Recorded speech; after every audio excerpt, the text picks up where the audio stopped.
Hello, നമസ്കാരമുണ്ട്. നമ്മുടെ ഒരു ഡോക്ടറിനെ കുത്തി കൊലപ്പെടുത്തി എന്ന് പറഞ്ഞിട്ട് ഒരു വാർത്തയുണ്ടായിരുന്നല്ലോ കുറേ മുമ്പ്. ഇന്ന് കോടതിയിലേക്ക് ജയിലിൽ നിന്ന് വരുന്ന ആ മനുഷ്യനെ കണ്ടാൽ ഒരു കല്യാണച്ചക്കാൻ വരുന്ന പോലെയാണ് എനിക്ക് തോന്നിയത്. കോടതിയിലേക്ക് കേസിന് വരുന്നതിൻ്റെ വിധി പറയുന്ന ദിവസമാണ് ഇന്നലെ. അതിന് വരുന്നത് കല്യാണച്ചക്കൻ വരും പോലെയാണ് വരുന്നത്. അപ്പോൾ ഒന്ന് നമ്മുടെ കേരളത്തിലെ ജയിലിൽ എന്ന് പറയുന്നത് എന്ത് തെറ്റ് ചെയ്താലും അവിടെ പോയാൽ എത്ര വയ്യാത്തവൻ പോയാലും സുന്ദരിയായിട്ട് തിരിച്ച് വരാം. എല്ലായിടത്തേക്കായാലും ഇപ്പോൾ സുഖം എന്ന് പറയുന്നത് കേരളത്തിലെ ജയിലിലാണ്. അപ്പോൾ എന്ത് തെറ്റ് ചെയ്താലും കൊലപാതകമോ പിടിച്ചുപറിയോ പീഡിപ്പിക്കലോ എന്ത് ചെയ്താലും കേരളത്തിലെ ജയിലിൻ്റെ സുഖം ഇന്ന് കേരളത്തിന് പുറത്ത് ഇല്ല എന്നുള്ളതാണ്. ജയിലിൻ്റെ പുറത്ത് ഇല്ല സുഖം എന്നുള്ളതാണ്. കാരണം കുറ്റവാളികൾക്കാണ് ഇപ്പോൾ സുഖം, ഭക്ഷണം. ഇത് പണ്ട് ജയിലുകളിൽ ഗോതമ്പുണ്ടയാക്കിയ പോലെ ആക്കിയിട്ടില്ലെങ്കിൽ ഈ കേരളം എന്നല്ല നമ്മുടെ ഇന്ത്യയെ നശിച്ച് നരണക്കല്ല് കുത്തിപ്പോകും. അതിന് യാതൊരു സംശയം വേണ്ട. അപ്പോൾ ഇതിൽ വീഡിയോ കാണിക്കാൻ അറിയാത്തത് കൊണ്ട് ഞാനും വീഡിയോ ഫേസ്ബുക്കിൽ ഇട്ടിട്ടുണ്ട്. അവനെ ഒന്ന് നോക്കണേ. കല്യാണം കെട്ടാൻ വരുന്ന കല്യാണച്ചക്കനെ പോലെയാണ് ഇപ്പോൾ ആ മനുഷ്യൻ ഇരിക്കുന്നത്.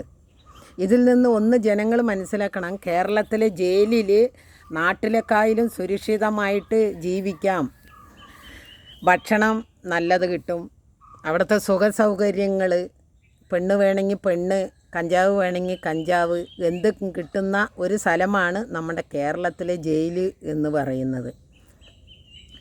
ഇത്രയും സുഖം നമ്മൾ ടൂറ് പോയാലും കിട്ടില്ല, ഇല്ലെങ്കിൽ വീട്ടിൽ ജീവിച്ചാലും കിട്ടില്ല. അപ്പോൾ ജയിലാണ് ഏറ്റവും നല്ലത്. ഇനിയിപ്പോൾ ജയിലുകളിൽ സ്ഥലമില്ലെങ്കിൽ കേരള സർക്കാർ, ഇപ്പോൾ ഭരിക്കുന്ന സർക്കാർ എന്ത് ചെയ്യുമെന്ന് എനിക്കറിയില്ല. ഒരുപാട് കൊലപാതകങ്ങൾ, ഇപ്പം ഇന്നലെ മരുമകളിനെ വെട്ടിക്കൊന്നു എന്ന് പറഞ്ഞു. ഇനിയിപ്പോൾ അവർ ഷുഗറൊക്കെ നല്ല അടിപൊളിയായിട്ട് മരുന്നൊക്കെ കൊടുത്ത് അവരിനെ റെഡിയാക്കി ഇനി ഇങ്ങോട്ട് വിടും കുറച്ച് വർഷം കഴിയുമ്പോൾ. ഇതിൽ നിന്ന് ജനങ്ങൾ ഒന്ന് മനസ്സിലാക്കണം. നമ്മുടെ നിയമവ്യവസ്ഥ പൊളിച്ചെഴുതാത്തിടത്തോളം കാലം ഇതല്ല ഇതിനപ്പുറവും ഇനിയും നടക്കും. ഇന്ത്യയിൽ ജനാധിപത്യ രാജ്യം എന്ന് പറഞ്ഞിട്ട് ഇപ്പം നടക്കുന്നത് മുഴുവൻ ഈ വക അക്രമങ്ങളും അട്ടുഴിയങ്ങളാണ് നടക്കുന്നത്. ഇനി അടുത്ത ഒരു ഭരണക്കാർ കാത്തിരിക്കേണ്ടത് ഞങ്ങൾക്ക് തന്ന കേരളത്തിനെ മാറും പറഞ്ഞ് കുറേ ബോർഡുകളൊക്കെ എല്ലാവിടെയും വെച്ചിട്ടുണ്ട്. ഞങ്ങൾ ഭരിക്കാൻ തുടങ്ങിയ കേരളം മാറും എന്ന് പറയുന്നുണ്ട്. എങ്ങനെ മാറാനാണ്? എല്ലാത്തിനും അനീതിക്ക് കൂട്ടു നിൽക്കുന്ന ഒരു പാർട്ടിക്കാരാണ് ഭരിക്കുന്നവരും, ഇന്ത്യ ഭരിക്കുന്ന ആൾക്കാരും കേരളം ഭരിക്കുന്ന ആൾക്കാരും.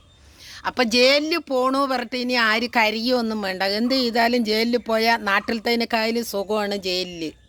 മുട്ട, മീൻ, മട്ടൻ, ചിക്കൻ, ബിരിയാണി, പൊറോട്ട, പിന്നെ നല്ല നല്ല വസ്ത്രങ്ങൾ, ഇറങ്ങി വരുമ്പോൾ ലക്ഷങ്ങൾ കയ്യിലും ഉണ്ടാകും. പിന്നെ കുടുംബം സുഖസുന്ദരമായിട്ട് ജീവിക്കാം.